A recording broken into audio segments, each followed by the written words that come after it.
Bismillahirrahmanirrahim. Assalamualaikum warahmatullahi wabarakatuh. Alhamdulillah, puji dan syukur senantiasa kita panjatkan kepada Allah Subhanahu wa taala, zat yang maha hidup dan tidak pernah akan mati, zat yang berawal daripada segala zat yang tidak berawal dan tidak berakhir. Dialah yang menciptakan apapun yang ada di atas muka bumi ini, baik yang terlihat ataupun yang tidak terlihat. Dan tentu saja Allah adalah satu-satunya Tuhan kita. Tidak layak kita menyembah selain kepada Allah. Tidak layak kita memurnikan ibadah-ibadah selain kepada Allah. Karena kepada Allah lah kita akan dikembalikan pada satu saat yang tidak ada keraguan di dalamnya. Dan ketika kita dikembalikan kepada Allah, kita berharap bahwa kita semuanya membawa amal-amal soleh, melebihi membawa amal-amal yang tidak baik. Dan semoga amal-amal baik kita semua itu diterima oleh Allah, semua amal-amal buruk kita itu dihapuskan oleh Allah Subhanahu wa taala. Dan ketika kita berjumpa dengan Allah, kita cuma membawa sebuah ruh yang sudah murni, ruh yang sudah melalui ujian-ujian di dunia dengan kesabaran, dengan kesyukuran, dan semuanya yang hadir di sini kita senantiasa berdoa semoga kita dikumpulkan seperti ini pula nanti di yaumil qiyamah, dalam keadaan beriman, dalam keadaan saling menyayangi, dalam keadaan merindukan ampunan daripada Allah Subhanahu wa taala. Salat dan salam semoga tercurah dan terlimpahkan kepada baginda Nabi besar Muhammad sallallahu alaihi wasallam. Banyak manusia di dunia ini, Bapak Ibu sekalian, senantiasa merindukan dan mencintai beliau. Tapi sedikit di antara mereka yang mau ittiba, sedikit di antara mereka yang mau mengikuti Rasulullah Sallallahu Alaihi Wasallam. Maka mengikuti Rasulullah itu tidak hanya dengan perasaan, tapi juga dengan perbuatan. Karena itulah ketika kita berbicara tentang ittiba, yang paling sulit itu terkadang pada mengikuti seperti apa Rasulullah Sallallahu Alaihi Wasallam dalam hidupnya. Bukan hanya mengikuti pemikirannya, bukan hanya mengikuti emosinya, tapi juga mengikuti setiap apapun yang beliau buat meskipun kita tidak suka. Menerima apapun yang beliau lakukan meskipun bertentangan dengan pendapat-pendapat kita. Nah itulah yang coba kita pelajari pada hari ini. Bahwasanya ketika kita beriman kepada Allah, maka kita harus beramal soleh. Maka Allah Subhanahu wa taala itu menyampaikan di dalam Al-Qur'an berkali-kali, innalladzina amanu wa amilus solihan. Innalladzina amanu wa amilus solihat, iman itu dipasangkan dengan amal soleh. Karena kalau ada orang-orang yang beriman, dia tidak beramal soleh, maka ibarat sebuah pohon yang tidak berbuah. Kalau kita bahas, ingat iman itu kan kayak akar. Dan kita sudah sampaikan panjang lebar banyak kali kepada Bapak dan Ibu sekalian bahwasanya kalau Islam itu kayak sebuah pohon, maka bagian terpenting adalah akar. Karena kalau akar itu tidak sehat, maka pohon semuanya tidak sehat. Tapi akar sehat itu untuk apa? Akar sehat itu ya supaya batangnya bisa kuat. Ketika batangnya bisa kuat, dia bisa menumbuhkan banyak sekali dedaunan. Ketika dedaunan ini sudah banyak, bisa mengambil sinar matahari, bisa fotosintesis, bisa kemudian untuk ngisap unsur hara dan seterusnya. Maka dia ujung-ujungnya pohon itu bukan cuma untuk numbuhin akar. Pohon itu bukan cuma untuk numbuhin batang dan daun. Pohon itu untuk apa? Untuk berbuah. Makanya Allah sampaikan di dalam surat Ibrahim, asluha sabitun wa far'uha fis sama' tu'ti ukulaha kulahinim bi'ithni rabbiha. Bahwasanya akar yang kuat itu untuk batang yang bagus.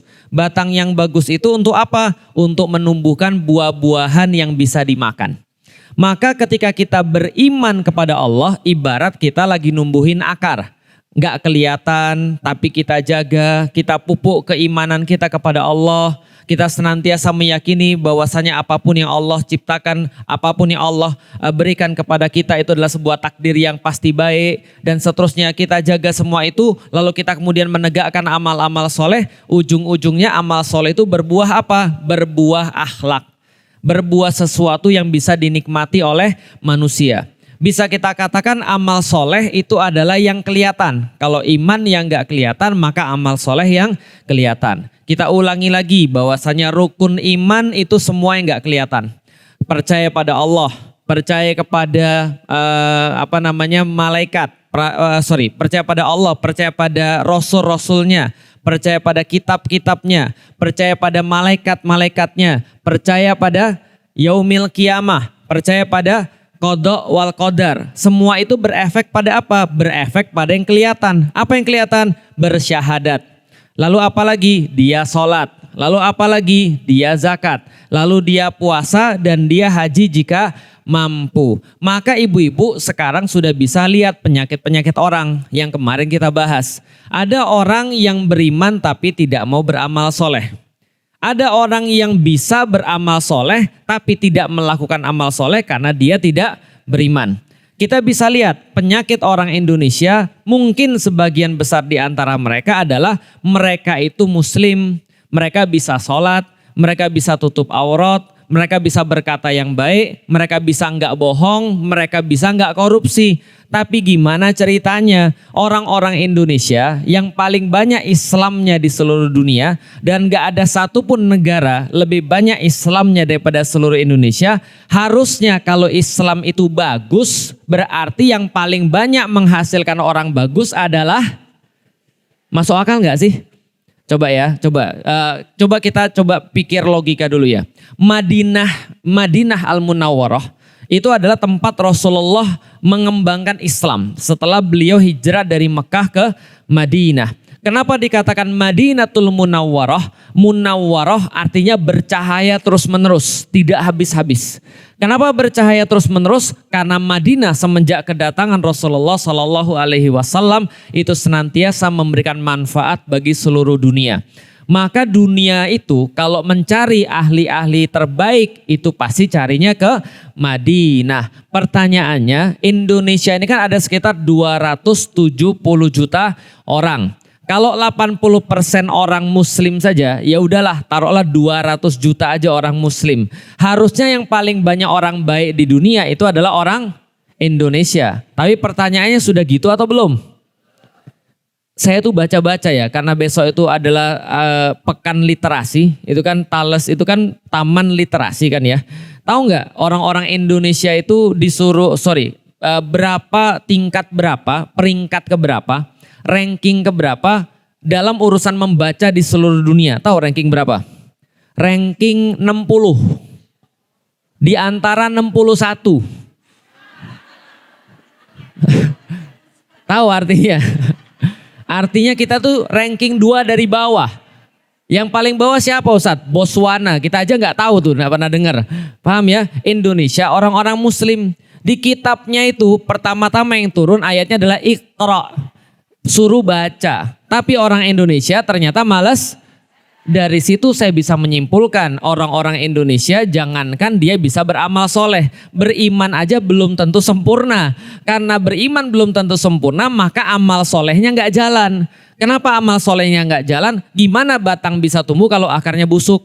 Kalau akarnya ada tapi nggak berkembang. Kalau akarnya ada tapi rusak, kena penyakit dan seterusnya. Maka 10 pertemuan lebih kemarin kita bahas tentang masalah akar.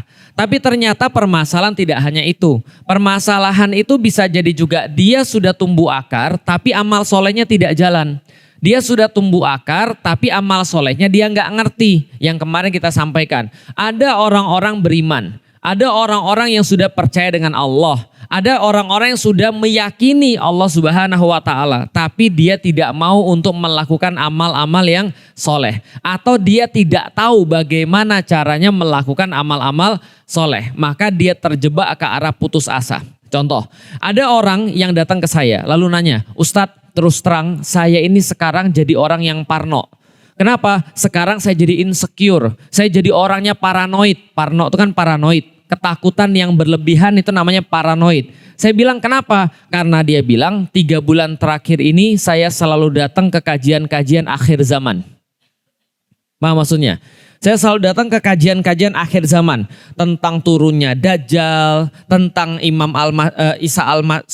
Nabi Isa nanti turun, tentang kemudian Imam Mahdi dan seterusnya. Saking banyaknya saya nonton kajian tentang akhir zaman, datang ke kajian akhir zaman, baca banyak buku tentang akhir zaman, saya stres sekarang Ustadz. Kenapa? Bawaan saya tuh mau pergi ke gunung aja. Kenapa? Karena kayaknya tanda-tanda Dajjal muncul ini sudah dekat. Rasanya istri saya pengen saya rantai aja Ustaz. Kenapa? Karena hadisnya begitu. Kalau nanti ada Dajjal turun, istri-istri dirantai aja di rumah. Kenapa? Karena pasti tertipu sama Dajjal. Dia bingung ngapain kehidupan dia di dunia. Paham sampai di sini? Pertanyaannya, apakah ustadz-ustadz yang ngisi tentang akhir zaman itu, dia ngisi tentang akhir zaman tujuannya supaya orang merasa putus asa? Enggak, harusnya itu justru keyakinan, yang keyakinan itu membuat kita makin semangat sekarang. Makin mau belajar, makin mau untuk menata keluarga, makin mau untuk mendidik istri bagi seorang suami, bagi seorang istri berarti menyiapkan anak-anaknya untuk nanti jadi tentaranya Imam Mahdi dan seterusnya. Ini kan harusnya seperti itu. Tapi ingat, keyakinan tanpa ada sebuah syariat yang benar itu membuat orang jadi putus asa. Membuat orang akhirnya jadi berbuat sesuatu tapi perbuatannya itu tidak nyambung dengan yang benar. Makanya kalau kita lihat Bapak Ibu sekalian, orang-orang misalnya yang mohon maaf melakukan aksi-aksi anarkis. Kenapa dia melakukan aksi anarkis? Karena dia nggak tahu lagi caranya mau gimana. Ini cara yang dia tahu. Contoh, dia dibilang, kamu beriman sama Allah. Beriman sama Allah. Yakin kalau kamu mati pasti kembali pada Allah. Yakin. Ada nggak hukum lebih baik daripada hukum Allah? Nggak ada. Tuh ada orang maksiat. Ayo kita bunuh. Kan nggak bisa begitu. Bisa dipahami Bapak sekalian. Keyakinan yang baik itu pasti harus dilaksanakan dengan cara yang baik. Ada orang yakin sama Allah bahwa saya adalah hambanya Allah. Saya tuh akan kembali pada Allah membawa amal-amal saya. Maka dia sholat subuhnya 4 rakaat. Boleh nggak kira-kira begitu? Dia mau agar amalnya diterima Allah. Maka dia pikir, kenapa sholat subuh 2 rakaat? Karena kita kayaknya masih ngantuk. Kayaknya kalau saya subuhnya 4 rakaat, Allah kayaknya melipat gandakan pahala saya. Betul begitu? Yang ada bukan melipat gandakan, yang ada dia sesat. Bisa dipahami Bapak Ibu sekalian. Maka mengerti tentang iman dan mengerti tentang syariat itu adalah sesuatu yang wajib dalam kehidupan manusia. Karena kalau kita tidak mengerti tentang iman dan amal soleh, maka kehidupan kita tuh nanti jadi hancur. Mau ngerti iman gak ngerti amal soleh nanti jadi ngawur. Ngerti amal soleh tapi nggak ngerti iman, orangnya jadi males, nggak mau melakukan. Sama ketika ada orang ditanya, mohon maaf bapak tidak sholat, saya sudah sholat. Loh kok bisa? Kan bapak kan dari tadi sama saya, bapak belum sholat. Iya, saya sholatnya eling, saya sholatnya di Mekah, kan gitu kan ya. Yang sholat tuh ruh saya jalan-jalan ke Mekah. Itu kemudian kita pertanyakan, ini masalahnya di mana? Masalahnya berarti dia beriman tapi nggak ngerti syariat. Karena beda antara orang tahu tentang syariat dengan ngerti tentang syariat. Orang tahu itu banyak. Orang ngerti itu melakukan. Itu paham itu melakukan. Bisa dipahami ya? Contoh misalnya, tahu Karen Armstrong? Tahu? Karen Armstrong tahu? Karen Armstrong itu salah seorang penulis buku. Cewek, orang bukan muslim. Dia bukan muslim, dia nulis buku tentang banyak agama. Salah satu subjek yang paling sering dia tulis adalah tentang Rasulullah Muhammad. Bayangin, Karen Armstrong ini nulis 3 buku tentang Rasulullah Muhammad. 3 buku, padahal dia bukan muslim. Anda muslim, sudah pernah nulis tentang Rasulullah? Baca aja jarang, apalagi nulis. Nah, dia nulis 3 buku tentang Rasulullah dan dia ditanya sama seorang pewawancara. Ketika dia diwawancari salah satu stasiun TV terkenal. Ibu kan sudah nulis 3 buku tentang Nabi Muhammad. Maka tolong sampaikan apa pendapat ibu tentang Nabi Muhammad. Dia bilang ini orang istimewa. Nggak ada orang seperti dia. Ini orang dari lisannya keluar kebaikan. Dia mencontohkan banyak kebaikan. Dia memberikan solusi bagi zamannya. Dan segenap pujian-pujian yang lain. Tapi pertanyaannya, dia beriman atau tidak? Itu namanya tahu. Tahu tapi tidak ngerti apalagi paham. Sehingga dia tidak berefek pada perbuatannya. Dia tahu bahwasanya Rasulullah itu baik tapi dia tidak tergugah untuk mengikuti Rasulullah. Itu namanya tahu tapi tidak menjadikan dia paham, karena itu dia tidak berbuat mengikuti Rasulullah Shallallahu Alaihi Wasallam. Ada satu lagi namanya Michael H. Hart. Michael H. Hart ini nulis buku juga. Judulnya 100 tokoh paling berpengaruh di dunia. Ini bukunya udah lama dan terkenal sampai sekarang. Bayangin ada seorang penulis, dia meneliti tentang tokoh-tokoh paling hebat di seluruh dunia sepanjang zaman. Ternyata nomor 1-nya siapa? Nabi Muhammad Sallallahu Alaihi Wasallam. Pertanyaannya, dia muslim atau bukan? Dia bukan muslim, namanya juga Michael. Kalau muslim pasti namanya Mikail kan gitu kan ya. Ini namanya Michael, dia bukan muslim. Dia nulis buku tentang 100 tokoh paling berpengaruh di dunia. Nomor satunya Nabi Muhammad. Langsung dia diprotes sama orang-orangnya. Kamu ini orang Kristen tapi naruh Nabi Muhammad jadi nomor 1. Lebih parah lagi, masa Yesus kamu kasih nomor 3? Otakmu di mana? Kata orang-orang. Kenapa orang-orang protes? Itu Yesus pengikutnya paling banyak di dunia. Yesus pengikutnya ada 1,7 miliar orang. Nabi Muhammad waktu itu cuma 1,3 atau 1,2 miliar. Lebih banyak Yesus. Kenapa kamu kasih Yesus nomor 3? Nomor 1 Muhammad. Nomor 2 siapa? Isaac Newton. Tahu Isaac Newton? Yang nggak tahu pasti skip pelajaran IPA nih gitu kan ya. Isaac Newton itu yang sangat berpengaruh dalam urusan fisika dan juga banyak hal-hal di dunia. Dia menciptakan hukum Newton, bukan menciptakan, menemukan hukum Newton, gravitasi, kan gitu kan ya. Nah, nomor 2 dia bilang Newton, nomor 3 baru Isa Al-Masih, baru Yesus Kristus. Dia jawab, kenapa saya naruh Muhammad? Karena saya bukan perhitungan perasaan, saya bukan perhitungan agama. Muhammad ini lebih bagus daripada Yesus, itu kata dia. Kenapa? Muhammad ini tidak seperti Yesus. Yesus kata dia ngomong cuma di masalah agama didengerin orang. Begitu dia ngomong masalah dunia, dia gak didengerin orang. Muhammad nih enggak, kata dia. Muhammad ini ngomong di masjid didengerin, ngomong di luar masjid didengerin, jadi kepala negara juga pernah, jadi panglima perang juga pernah, jadi suami omongannya didengerin oleh suami-suami yang lain, jadi sahabat didengerin oleh sahabat-sahabat yang lain, semua omongan dia itu menyeluruh, menyangkut segala hal. Itu yang pertama. Yang kedua, dia bilang tidak diragukan lagi. Secara pengaruh, Nabi Muhammad itu setelah wafatnya itu pengaruhnya makin besar, makin luas dan terjaga, sedangkan Yesus pengaruhnya selesai. Bisa difahami Bapak Ibu sekalian. Maka dia bilang begitu, Nabi Muhammad ini lebih unggul daripada Yesus. Pertanyaannya balik lagi, dia masuk Islam atau tidak? Tidak. Berarti orang ini cuma dalam level apa? Tahu, tapi tidak pernah melaksanakan. Kita juga sama. Makanya kalau kita ini menjadi orang yang beriman, kita harus melanjutkan pembelajarannya menjadi sesuatu yang lebih, yaitu apa? Orang-orang yang beramal soleh. Kalau kita tidak beramal soleh Bapak Ibu sekalian, maka Islam itu tidak akan pernah terlihat. Makanya ulama-ulama itu berkata, al-Islamu mahjubun bil muslimin. Sesungguhnya Islam itu ada, tapi dia itu ketutupan sama orang-orang muslim. Kenapa bisa ketutupan sama orang-orang muslim? Karena kita nutupin Islam. Bisa dipahami ya, kayak kemarin di sosial media, entah anak siapa itu gitu kan ya, pakai kerudung lalu makan es krim kan gitu kan ya. Nggak usah saya ceritain kan, itu anak siapa kita juga nggak tahu. Tapi yang jelas ini adalah hasil daripada broken family. Ini adalah hasil daripada pendidikan keluarga yang gak jalan. Siapa kemudian anak ini yang mungkin gak pernah dikasih tahu orang tuanya, atau bahkan orang tuanya juga ikut-ikutan salah. Bisa dipahami Bapak Ibu sekalian. Kenapa orang-orang muslim itu bisa menutupi Islam? Karena kelakuan orang muslim tidak berdasarkan syariat.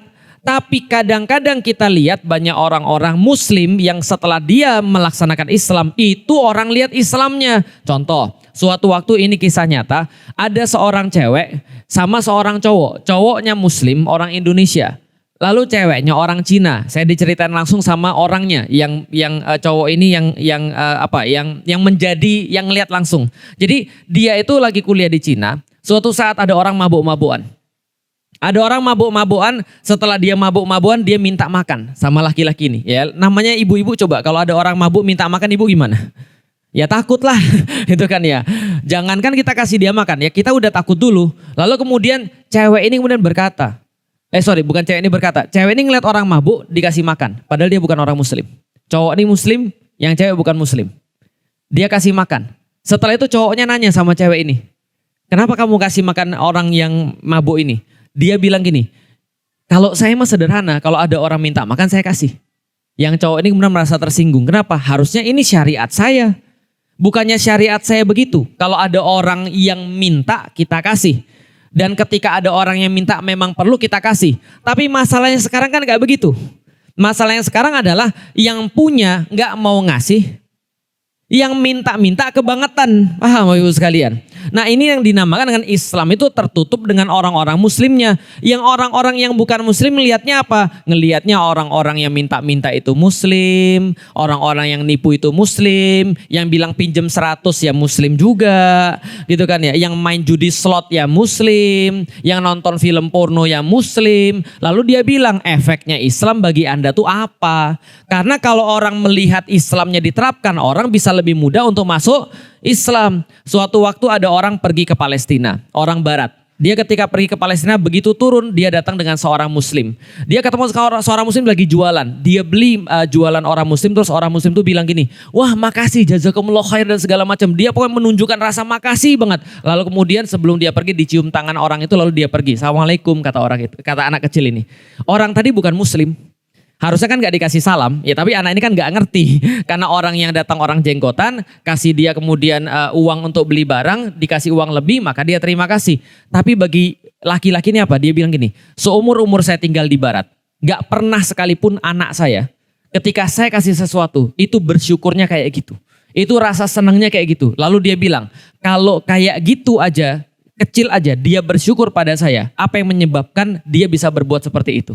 Maka ketika dia lihat seluruh anak-anak muslim rata-rata seperti itu, maka dia masuk Islam. Bisa dipahami Bapak Ibu sekalian. Saya masuk Islam sederhana aja. Saya masuk Islam pergi ke IPB misalnya. Pergi ke IPB yang saya lihat apa? Alah, orang-orang muslim drama semua. Kenapa bagi saya drama? Ibu bapaknya pergi cium tangan sampai nangis-nangis. Paham Bapak Ibu sekalian? Tapi dalam hati saya mikir, iya ya saya gak pernah kayak gitu. Rupanya iri kan itu kan ya. Kenapa? Perkara-perkara sederhana. Cium tangan, menghormati orang tua dan segala macam. Kalau itu dilaksanakan pasti lebih banyak orang akan masuk Islam. Kenapa? Karena orang-orang itu merindukan yang namanya kebaikan.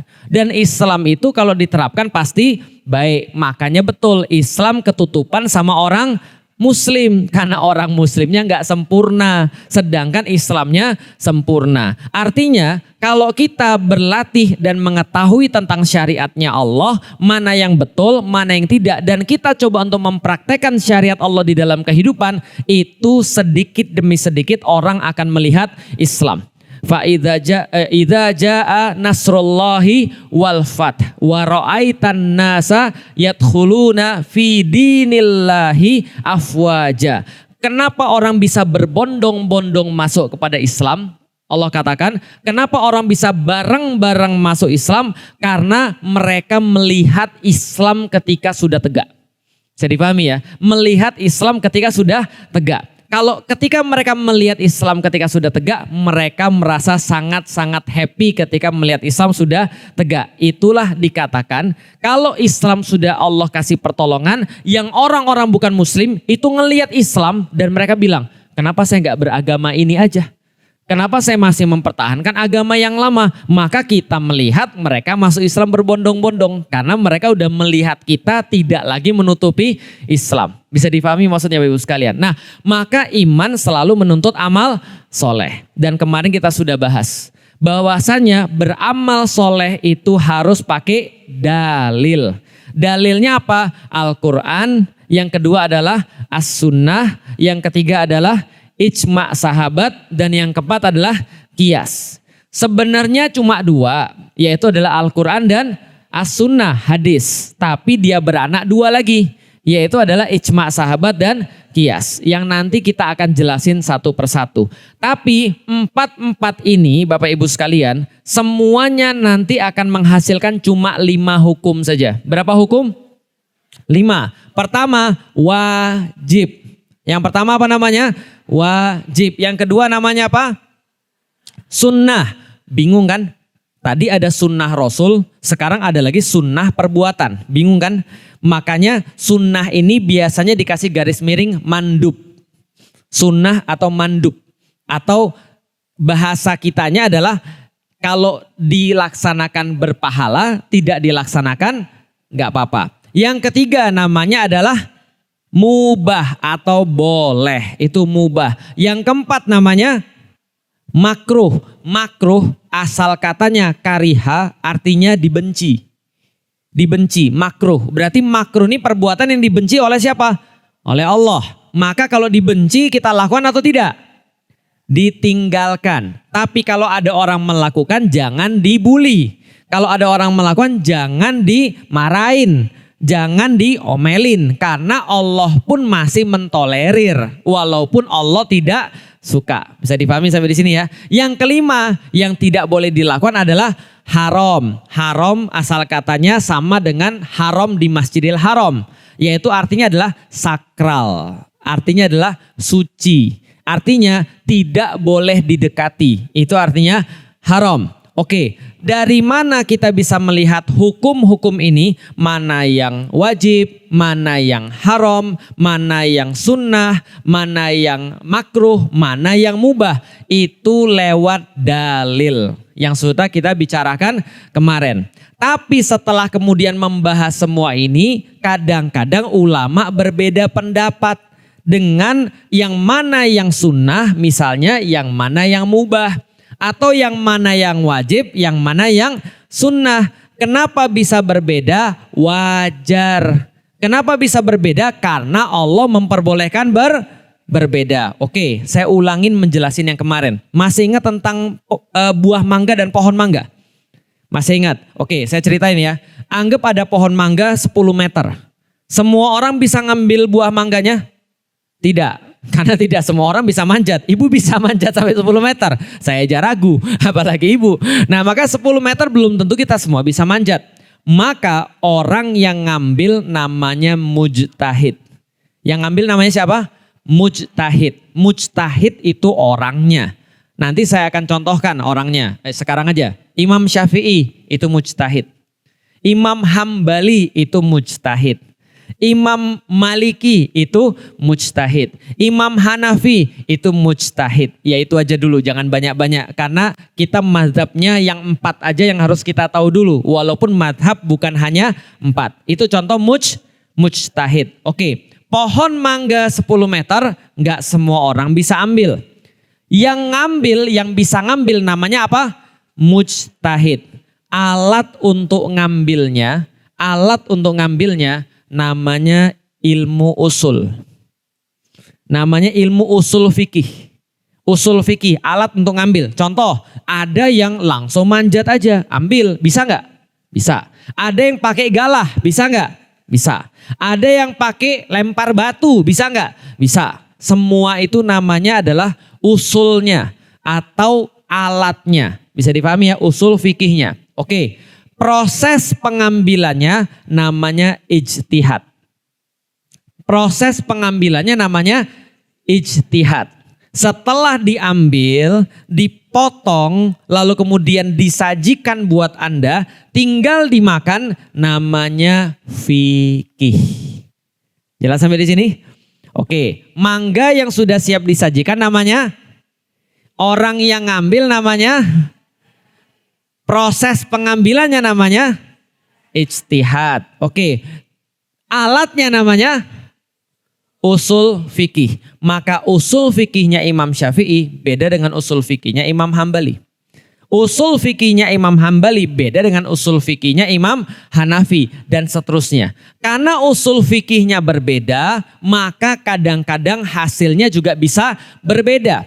Tapi manapun yang berbeda, yang penting Anda makan mangga. Mangganya itu namanya syariat. Jelas sampai di sini.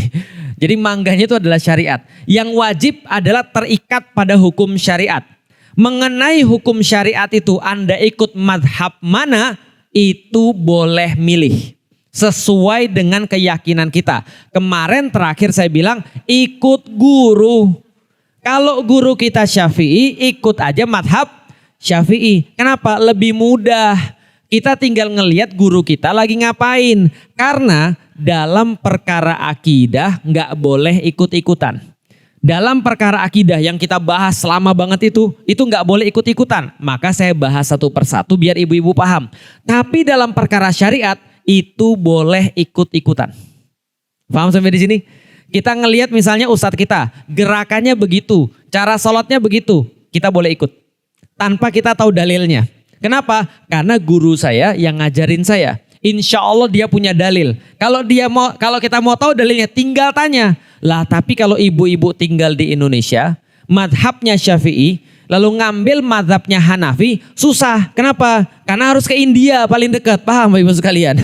Karena India itu yang mazhabnya Syafi'i. Kan susah ngikut mazhab Syafi'i, mazhab Hanafi itu di India. Paling dekat ada di Little Indianya Malaysia. Itu ada satu masjid namanya Masjid India yang pernah ke Malaysia, itu mazhabnya Hanafi.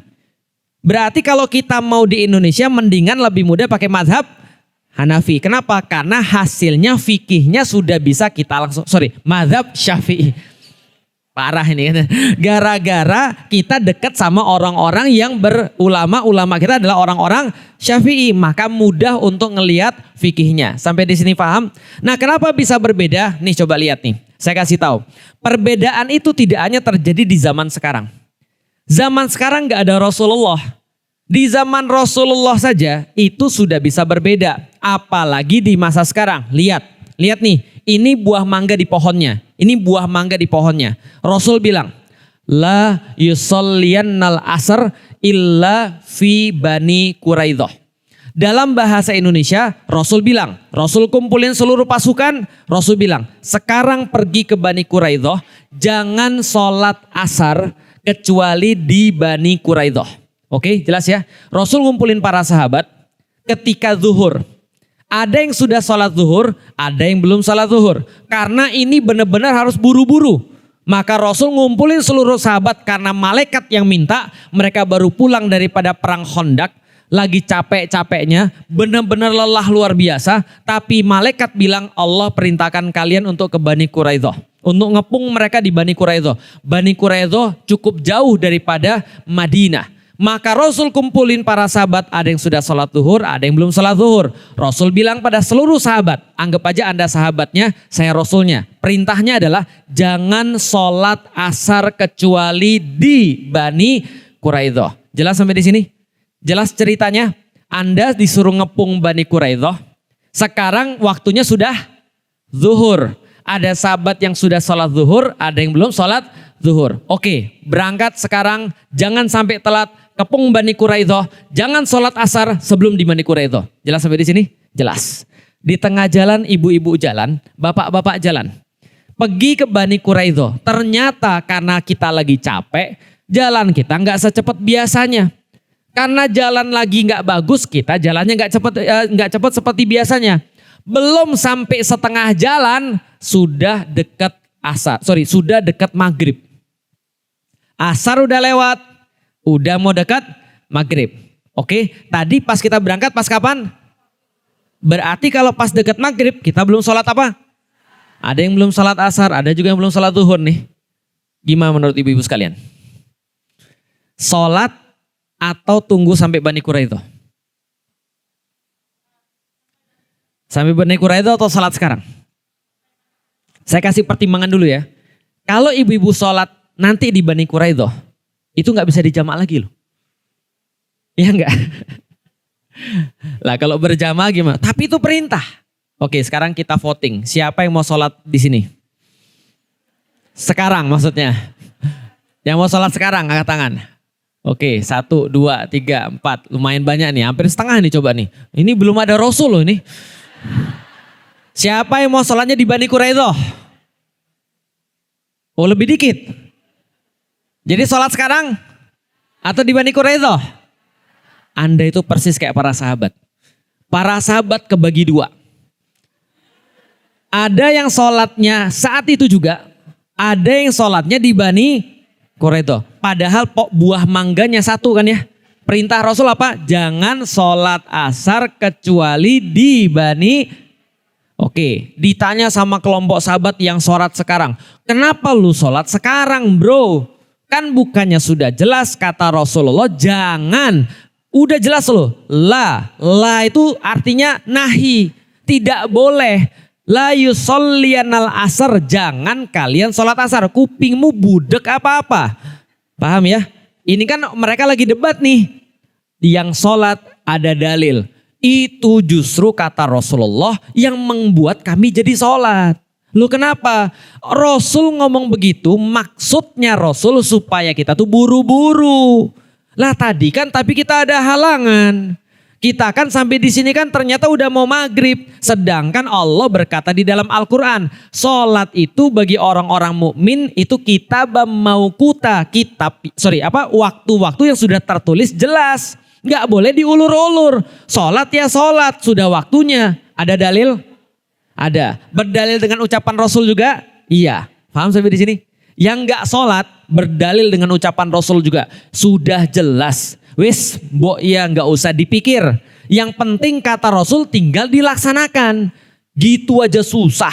Gitu kan ya. Ngapain kita mikir-mikir? Rasul sudah ngomong, jangan sholat asar kecuali di Bani. Akhirnya mereka sholat asarnya di Bani Quraidah. Tapi pas tengah malam. Paham Bapak sekalian? Iya serius. Karena para sahabat baru sampai Bani Quraidah tengah malam. Mereka dirapel sholatnya. Sholat asar, dirapel sholat zuhur yang belum sholat zuhur. Dirapel sholat maghrib, dirapel sholat isya. Bisa difahami? Ada Rasul atau enggak saat itu? Ada. Terjadi perbedaan pendapat di antara para sahabat. Mereka melakukan proses ijtihad atau tidak? Melakukan. Mereka semua orang yang paling dekat dengan Rasulullah. Mereka semua orang paling pintar di dalam agama Islam. Mereka ngerti Rasul tuh kalau begini kira-kira gimana. Paham ya? Mereka dekat dengan Rasul. Mereka tahu Rasul tuh kayak apa. Maka mereka beristihad. Ada yang ngambil istihadnya ujung-ujungnya fikihnya sholat sekarang. Ada yang ngambil ujungnya fikihnya sholatnya di Bani Quraidah. Pertanyaan saya, siapa yang benar? Siapa yang benar? Dua-duanya datang ke Rasulullah. Karena mereka setelah ngepung Bani Quraidah dan Allah menangkan, mereka masih tetap penasaran. Penasaran siapa yang benar. Karena ada orang-orang kayak gitu loh, serius. Orang-orang yang kepalanya ilmu itu penasaran banget siapa yang menang. Siapa yang benar. Tahu nggak kata-kata Ali bin Abu Thalib ketika ditanya, apa permintaannya ketika nanti setelah masuk surga? Ali bin Abu Thalib bicara, salah satu yang saya minta kepada Allah adalah saya mau tahu siapa yang benar dalam urusan-urusan perbedaan di antara para sahabat. Karena beliau ilmunya tinggi, bisa dipahami ya, nggak kayak kita, ikut aja lah gitu kan ya. Nah ini para sahabat-sahabat ada nanya pada Rasulullah karena mereka penasaran siapa yang benar. Yang satu bilang, ya Rasulullah, kira-kira nih menurut antum, kira-kira menurut Rasul, gimana ya kalau ada orang-orang yang sholat zuhur, asar, maghrib, isya dirapel. Paham gak maksudnya? Itu di depan orang yang ngerapel sholat tadi. Nanyanya begitu sama Rasulullah. Rasul kemudian diam dan tahu ini pasti ada kejadian. Yang satu ngomong, iya ya Rasulullah, sebagaimana menurut pendapat Anda gimana? Kalau ada orang yang sudah dikasih tahu jangan tapi masih dilakukan. Rasul kemudian ngerti, ini mereka lagi debat tentang siapa yang benar. Maka Rasulullah Shallallahu Alaihi Wasallam tertawa, lalu kemudian mengatakan la haraj, tidak ada keberatan sama sekali atas kalian. Kalian tidak ada yang dosa. Kenapa? Selama Anda punya dalil dan yang memutuskan adalah mujtahid atau orang yang paham, orang yang bisa ngambil mangga tadi, maka urusannya cuma dua. Satu, baik, dua, lebih baik. Paham sampai di sini? Atau benar dan lebih benar. Urusannya pahalanya dua atau pahalanya satu. Maka kata Rasulullah, ketika seorang hakim atau seorang yang memutuskan yang sudah punya otoritas, yang memang bisa untuk memutuskan, dia memutuskan sesuatu, maka yang dia putuskan dan itu benar, maka dua pahalanya. Dan kalau salah maka satu pahalanya. Itulah berkahnya guru. Bisa dipahami ya? Itulah berkahnya guru. Tapi guru itu siapa? Yang ahli di bidangnya. Yang dia sudah belajar. Yang dia sudah benar-benar tahu tentang masalah itu. Ketika dia ditanya, melesetnya paling cuma satu pahala. Bisa dipahami ya? Melesetnya satu pahala. Tapi nggak ada dosa. Tapi kalau Anda nanya sama orang nggak berilmu, ya, Anda nanya sama orang nggak berilmu, dia benar kebetulan, salah pasti. Paham Bapak sekalian? Maka jangan nanya sama orang nggak berilmu, nanyanya sama orang berilmu. Karena orang berilmu itu pilihannya dua, pahalanya dua atau pahalanya satu. Maka perbedaan itu banyak. Contoh lihat ya, mengikuti Rasulullah kadang-kadang orang tuh berbeda-beda. Tergantung dia memahami dalilnya kayak apa. Yang jelas harus ada basicnya apa. Contoh, suatu saat ketika saya lagi ngisi kajian bersama dengan seorang yang bersorban. Waktu itu saya nggak pakai peci karena saya lagi ngisi anak-anak muda. Maka bajunya kaos, celananya biasa, nggak pakai peci dan seterusnya. Lalu kemudian Ustadz ini ngomong begini, yang namanya sorban ini adalah sunnah. Kalau kita bersorban berarti mengikuti sunnah Rasulullah Shallallahu Alaihi Wasallam. Masa kita tidak mau bangga dengan Rasulullah dengan bersorban dan menggunakan gamis? Ini semua adalah sunnah. Wah, saya tersinggung dong. Gitu kan. Saya kan lagi di sebelahnya, gitu kan ya. Tapi ya saya mencoba untuk berbesar hati. Karena orang mukmin itu pilihannya cuma dua pahala atau satu pahala. Giliran saya yang menjelaskan, saya bilang, kalau semua orang dinilai berdasarkan sorbannya dan setiap orang yang bersorban itu ngikutin sunnah, maka Abu Jahal juga sunnah. Paham Ibu sekalian? Karena Abu Jahal juga bersorban. Bisa difahami sampai di sini. Abu Lahab juga bersorban. Kalau semua orang yang bergamis itu dikatakan bersunnah, maka semua orang-orang Mesir itu walaupun agamanya Kristen Koptik itu dikatakan sunnah. Bisa difahami sampai di sini. Karena dalam pemahaman saya, sunnah itu dalam berpakaian adalah yang menutup aurat dan mendekatkan kita pada jamaah. Bisa difahami sampai di sini. Itu pemahaman saya. Apakah pemahaman saya salah? Tidak. Tapi apakah pemahaman Ustadz tadi salah? Tidak juga. Kenapa? Karena urusan ini bukan urusan benar dan tapi benar dan lebih. Bisa difahami sampai di sini. Tapi praktikalnya begini. Contoh ya, contoh. Bisa kebayang habaib nggak di kepala kita? Bisa kebayang Habib nggak di kepala kita? Bisa. Kemarin ada Habib Umar datang ke Indonesia. Beliau pakai sorban. Beliau pakai kemudian gamis, beliau pakai burdah dan segala macam. Ngelihatnya gimana? Masya Allah, keren banget. Beliau menyampaikan tentang kakeknya Rasulullah Sallallahu Alaihi Wasallam. Bisa kebayang kalau beliau datang pakai kaos?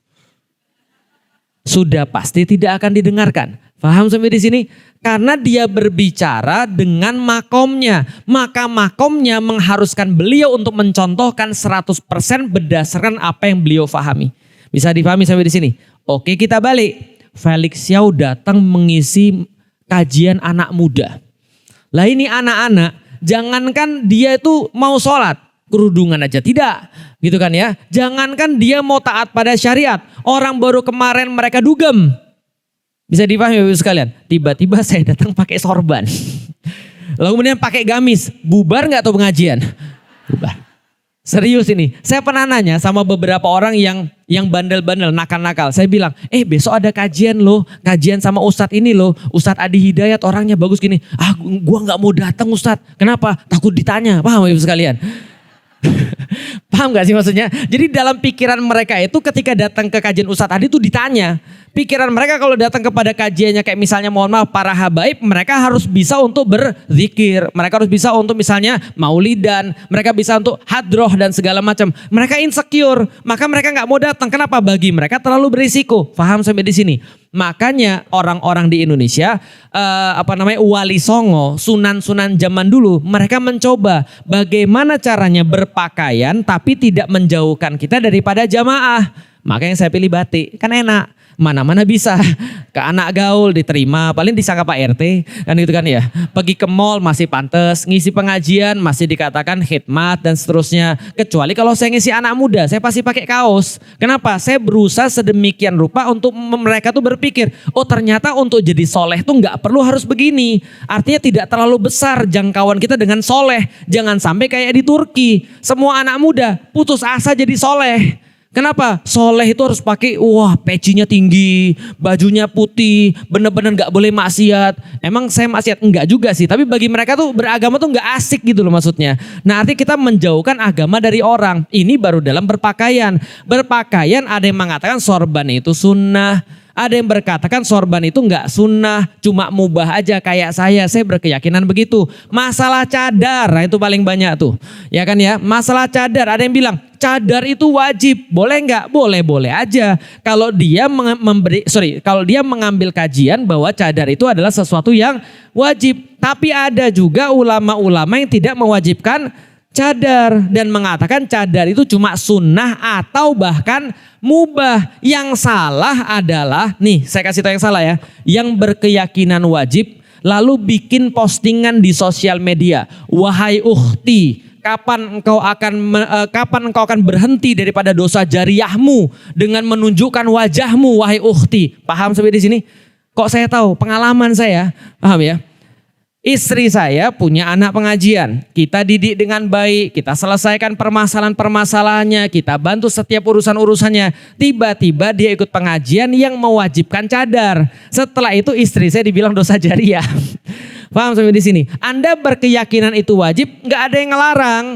Boleh-boleh aja, tapi jangan mengganggu atau jangan ngejek orang-orang yang berbeda keyakinan. Itu yang salah, bisa dipahami. Anda mau bercadar mengatakan wajib, boleh. Tapi mengatakan saudara Anda dosa jariyah, padahal pemahamannya berbeda, itu dosa yang lain. Paham sampai di sini? Mau saya kasih contoh lagi. Celana cingkrang, itu hukumnya apa? Hukumnya sunnah. Ada yang berkata wajib. Tapi ada juga yang berkata mubah.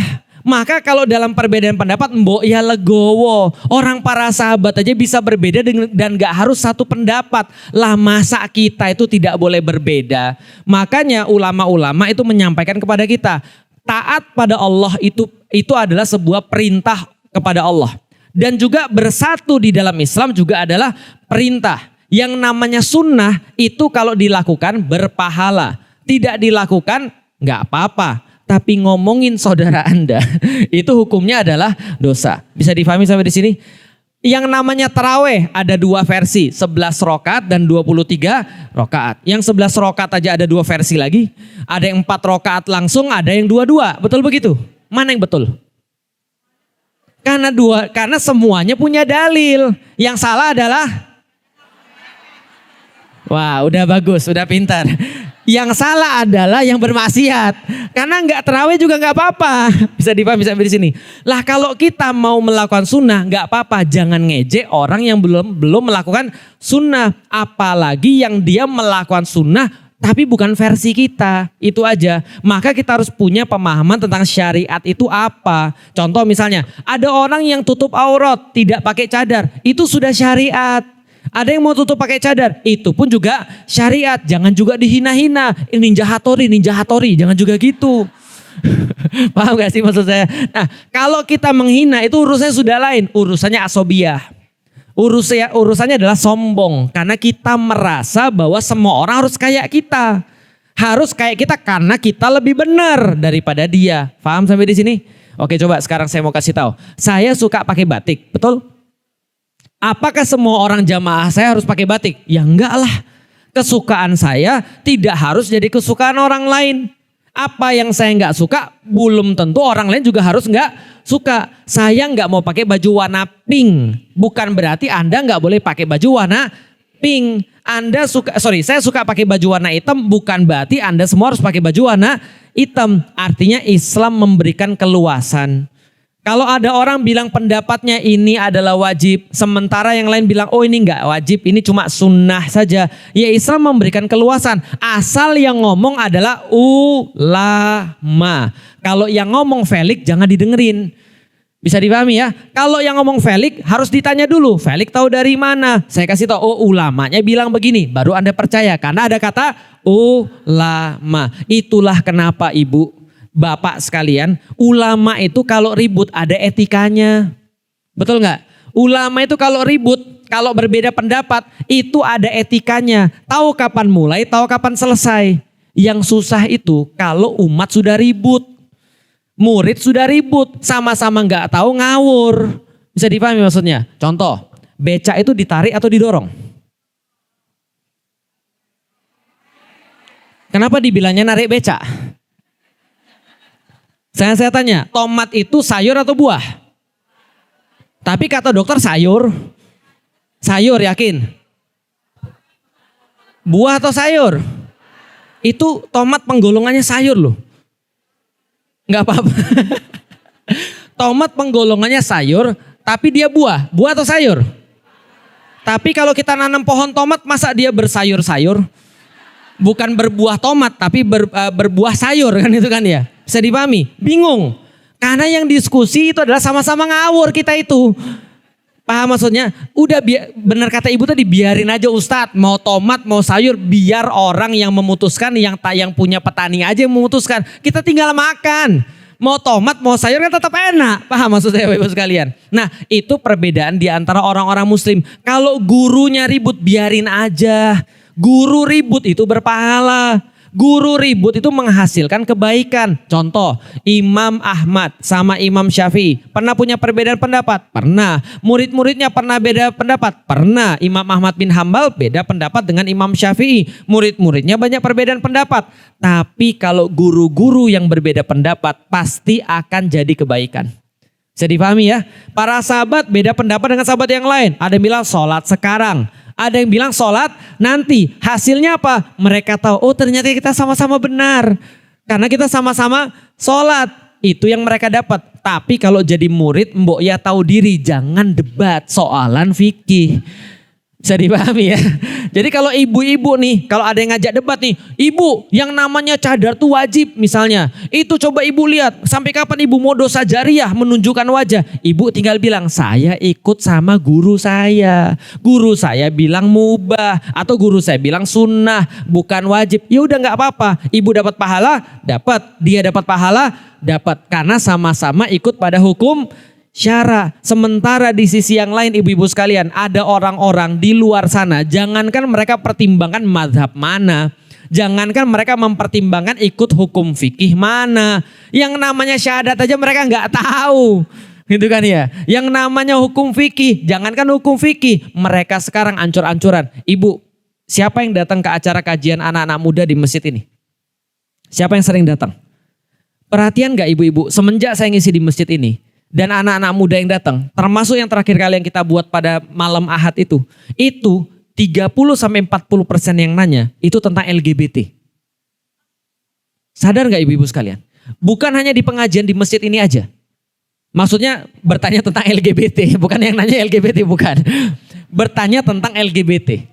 Iya, bukan orangnya yang nanya, bukan. Kalau orang yang nanya saya juga ngeri saya, bukan.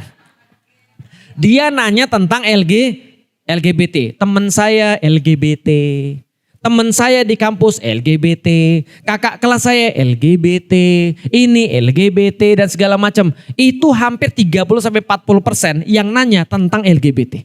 Bagaimana cara saya bersikap, bagaimana cara saya untuk melihat mereka, bagaimana caranya mendakwai mereka. Itu 30-40%, bukan hanya pengajian di Masjid Al-Mutakin.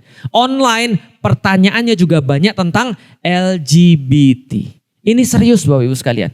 Di Depok aja tahun 2017 datanya berapa? Datanya sekitar 7.000 LGBT yang terdaftar. Ya kemarin ibu-ibu gak tahu ketangkep party cowok-cowok semua.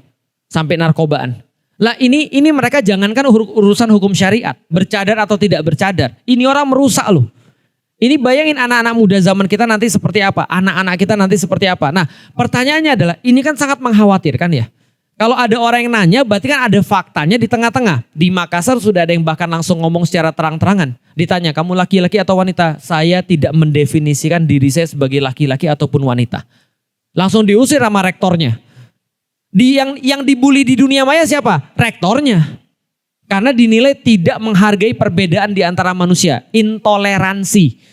Bisa dipahami Bapak-Ibu sekalian. Nah ini fakta-fakta yang terjadi. Kemarin saya dapat video pembulian anak-anak. Ada anak-anak digebukin sama anak-anak yang lain. Yang sama kecilnya.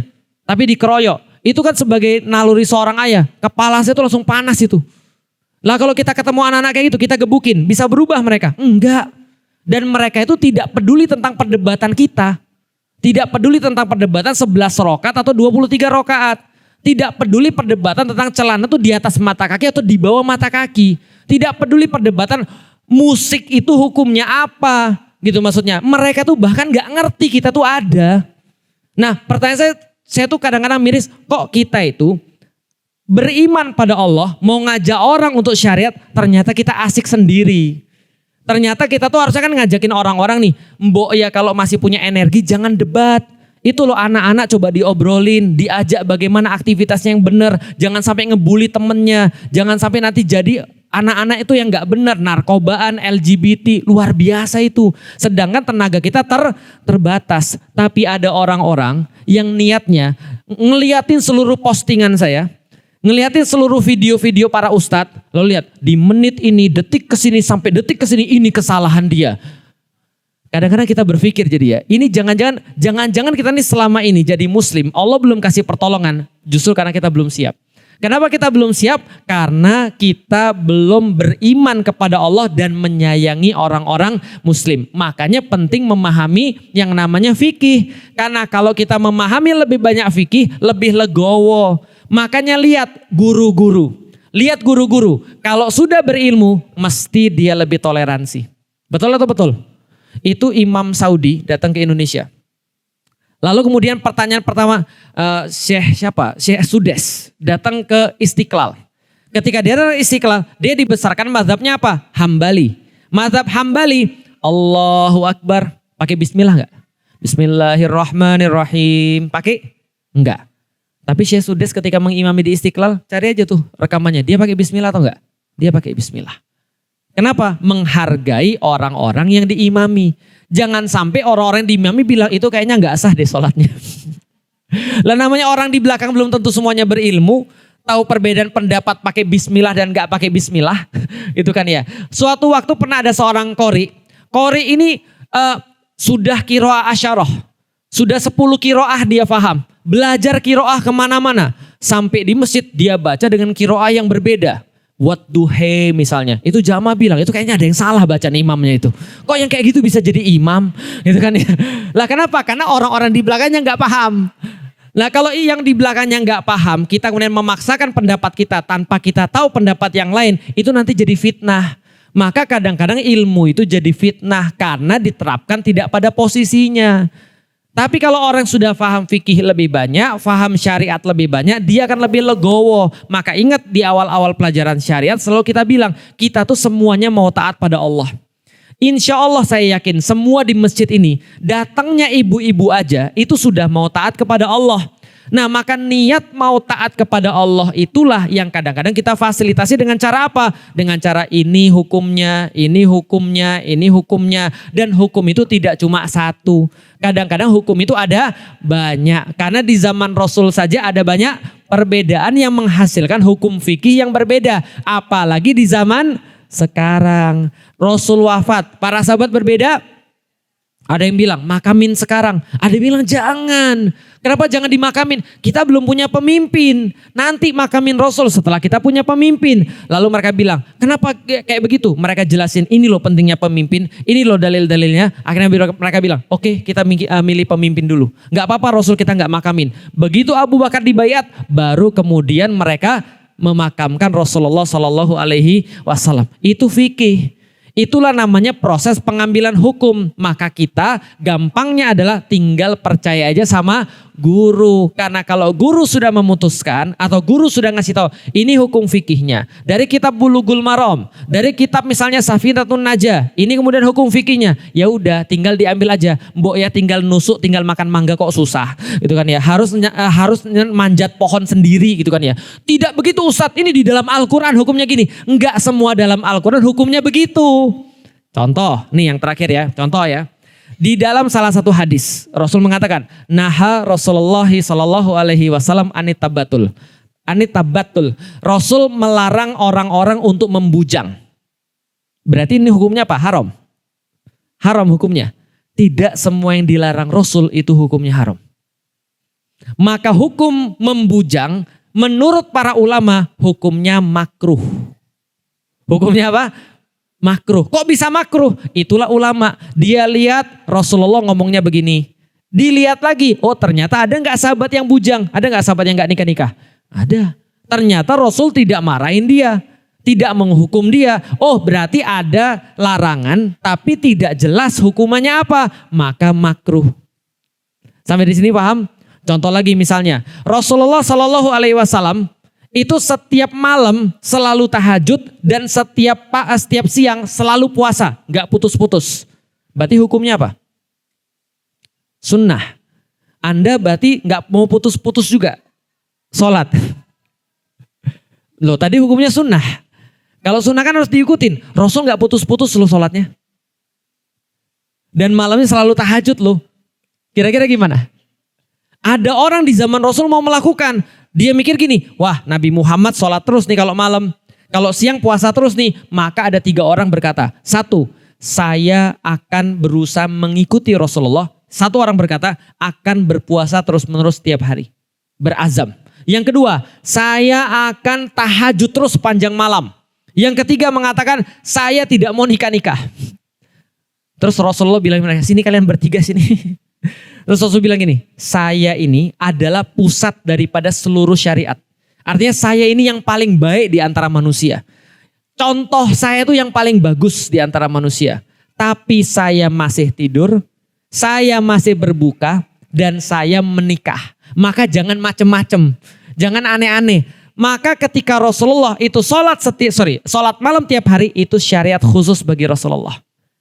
Kalau Rasulullah puasa setiap hari, itu syariat khusus buat Rasulullah. Kalau kita niru malah salah. Karena nggak boleh, paham ya? Jadi tidak semua yang kita baca di hadis ataupun dari Al-Quran itu bisa langsung diterapkan. Waktuluhum aina masakiftumuhum. Bunuhlah mereka semua, orang-orang kafir itu. Dimanapun kalian menemukan mereka, kita bunuh aja tuh mereka. Langsung kita bunuh. Ada di dalam Al-Quran. Gimana? Kita bunuh aja. Itu ada di dalam Al-Quran loh. Gimana kira-kira? Nggak boleh. Maka ulama-ulama ketika ngelihat ayat tadi, dikasih kemudian usul fikih tadi. Oh, yang sudah siap dimakan tuh yang kayak apa? Talas itu kalau dimakan langsung beracun. Kalau ibu-ibu bisa ngolah, racunnya hilang. Bisa difahami ya. Al-Quran tuh sama juga. Nggak semua daripada kita langsung baca, langsung bisa diterapin. Makanya ulama ngasih tahu, oh yang namanya membunuh tuh begini. Yang namanya jihad tuh begini. Yang namanya bukan jihad tuh begini. Bisa difahami Bapak-Ibu sekalian? Itulah gunanya ulama. Maka balik lagi tentang mazhab dan perbedaan-perbedaan yang kita bahas pada hari ini. Berarti mazhab itu tidak wajib. Yang wajib terikat pada hukum syariat. Hanya saja karena kita itu ngaku aja kita tuh bodoh semuanya, maka kita seyogyanya memilih madhab. Karena itu lebih mudah bagi orang bodoh kayak kita. Jelas ya? Oh Ustadz, kok Ustadz bilang kita tuh bodoh? Ya terus mau dibilang apa lagi?